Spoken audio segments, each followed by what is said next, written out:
Iya, dari ibu kota kita beralih ke Maluku. Di Teluk Ambon, bangkai ikan mola-mola atau sunfish kembali terapung. Ini bukan kali pertama ikan mola-mola mati terdampar. Nah, sebelumnya juga pernah ikan mola-mola terjaring nelayan dan terdampar di sekitar Keramba di kawasan yang sama.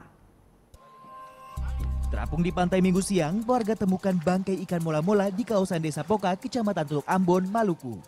Dilihat dari kondisi badannya yang utuh dan belum membusuk, ikan yang juga dikenal dengan sunfish ini diperkirakan telah mati sehari sebelumnya.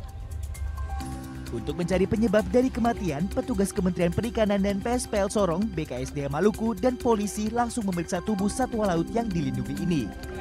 Salah satunya dengan cara mengukur dan mengambil sampel dari badan ikan. Untuk panjangnya kita ukur, jadi ada beberapa ini gitu kan, ada beberapa hal yang kita ukur.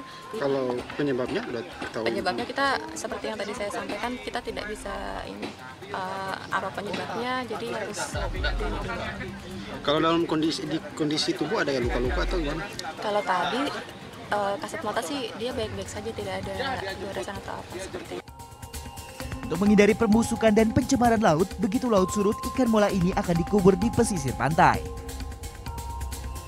Terdamparnya berbagai ikan mola bukan yang pertama terjadi di Teluk Ambon. Sebelumnya akibat terkena jaring nelayan, seekor sunfish terdampar di sekitar Keramba, Desa Poka. Bagai ini memiliki lebar sirip 2,36 cm dengan panjang 2,28 cm. Bahtiar Huamual melaporkan untuk NET.